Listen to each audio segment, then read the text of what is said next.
দেখতে দেখতে আমার ময়নাগুলোর 1 মাস পূরণ হয়ে গেল। এখন তো ওদেরকে আলগা খাবার দেওয়া উচিত। তো কিভাবে আমি ওদেরকে আলগা খাবার দিই এবং কি মিক্স করি সেই সব নিয়েই আমার আজকের ভিডিও। আশা করছি ভিডিওটি আপনাদের উপকারে আসবে। Welcome back to my channel. কেমন আছেন সবাই? আশা করছি অনেক ভালো আছেন।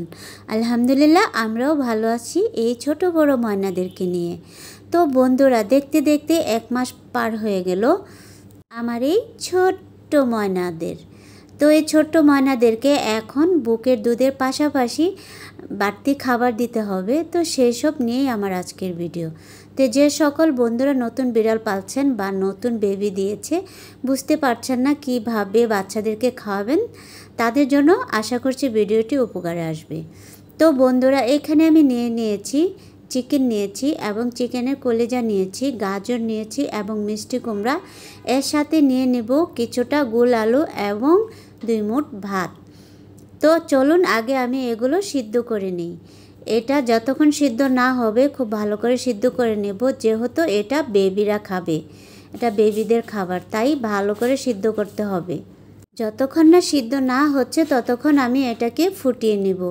তো আপনারা অবশ্যই দেখেই বুঝতে পারবেন যে যখন সিদ্ধ হয়ে যাবে তখন তো এমনিতেই বোঝা যাবে। এর আমি কোনো টাইম বলে দেব না, কারণ কোনো টাইমের প্রয়োজন নেই। যখন সিদ্ধ হবে তখন নামিয়ে ফেলবেন। তো এখন আমি চুলায় বসিয়ে দিলাম, খুব ভালো করে সিদ্ধ করে নেব। তো বলক চলে এসেছে। আমি ঠিক আধা ঘন্টার মতো সিদ্ধ করব, খুব ভালো করে সিদ্ধ করব, কারণ এটা বাচ্চারা খাবে।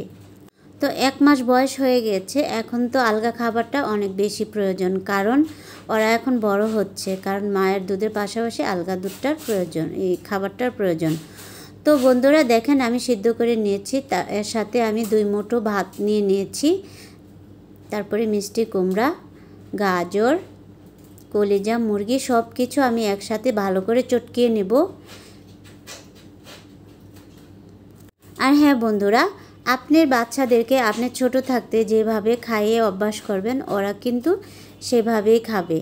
আরেকজন দেখেন কিভাবে তাকিয়ে আছে, অপেক্ষা করছে চিকেনের ঘ্রাণ পেয়ে খাওয়ার জন্য। তো আমরা যদি এভাবে সব কিছু মিক্স করে যদি বাচ্চাদেরকে ছোটোতেই খাইয়ে অভ্যাস করি, ওদের শরীরে ভিটামিনের অভাবও থাকবে না, বাট আমাদেরও একটু খরচটাও কমে যাবে। শুধু চিকেন খাওয়ালে অনেক বেশি খরচ পড়ে যায়, আর শুধু চিকেন খাওয়ানোটাও ঠিক না, কারণ শুধু চিকেন খাওয়াতে গেলে ওদের শরীর কষে যাবে। তার জন্য একটু সবজি যদি মিক্স করে বাচ্চাদেরকে ছোটো থেকে খাওয়া অভ্যাস করেন, তাহলে ওদের পটি ঠিক থাকবে এবং শরীরে ভিটামিনের অভাব থাকবে না।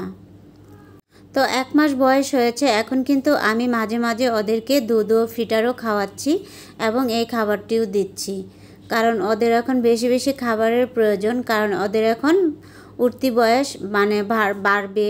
এখন যত বেশি খাওয়ানো হবে এবং ওরা শরীর স্বাস্থ্য সবই ভালো থাকবে আর পুষ্টিকর খাবারও পেয়ে যাবে এর মাধ্যমে।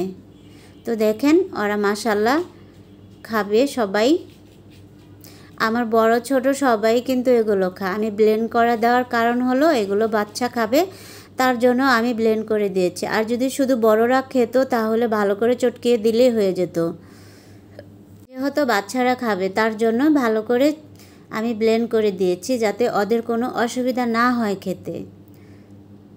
ওই যে ওর মাও খাচ্ছে, সবাই খাবে। বন্ধুরা কেমন লেগেছে আমার ভিডিও? যদি আমার ভিডিওটা ভালো লেগে থাকে অবশ্যই আমার ভিডিওটি বেশি বেশি করে শেয়ার করে দেবেন, লাইক দিবেন, কমেন্ট করে জানাবেন কেমন হয়েছে। আর অবশ্যই আশা করছি আপনাদের উপকারে আসবে, কারণ বাচ্চারা এই খাবারটি অনেক পছন্দ করে। আর উনি হলো একটু আলসা প্রকৃতির, উনি প্লেটতে খাবে না, আঙ্গুল থেকে চেটে চেপুটে খাচ্ছে, দেখেন কিভাবে খাচ্ছে। তো বন্ধুরা ভালো লাগলে আমার চ্যানেলটি সাবস্ক্রাইব করে দিবেন, আর যারা ইতিমধ্যে আমার চ্যানেলটি সাবস্ক্রাইব করছেন তাদেরকে অসংখ্য ধন্যবাদ জানাচ্ছি। আর আমার এই ময়নাগুলার জন্য খুব খুব খুব দোয়া করবেন, ওরা যেন সুস্থ থাকে, ভালো থাকে। বন্ধুরা যদি পার্সিয়ান বা দেশি কোনো বিড়াল সম্পর্কে যদি আপনাদের কিছু জানার থাকে বা জানতে চান, তাহলে আমার কমেন্ট বক্সে কমেন্ট করবেন। আশা করছি আপনাদের প্রশ্নের উত্তর দিব আমি। আর তাও যদি না হয় আমার ফেসবুক পেজের লিংক দেয়া আছে ইউটিউবে, আপনারা সেখানেও আমাকে নক দিতে পারবেন। আশা করছি আপনাদের সকল প্রশ্নের উত্তর আমি দেব। আর কেউ যদি পার্সিয়ান বিড়ালের বাচ্চা নিতে চান তাহলে তাও জানাবেন আমাকে, আমি ওদেরকে সেল করব। তো আপনারা অবশ্যই আমার কমেন্ট বক্সে কমেন্ট করে জানাবেন। যদি কেউ নিতে ইচ্ছুক থাকেন তাও জানাবেন, অন্য কোনো বিষয়ে জানার হলে তাও জানাবেন। আশা করছি আপনাদের প্রশ্নের উত্তর দেব। তো কথা বলতে বলতে আমি ভিডিওর শেষ প্রান্তে চলে এসেছি। তো ভালো থাকবেন, সুস্থ থাকবেন, আল্লাহ হাফেজ।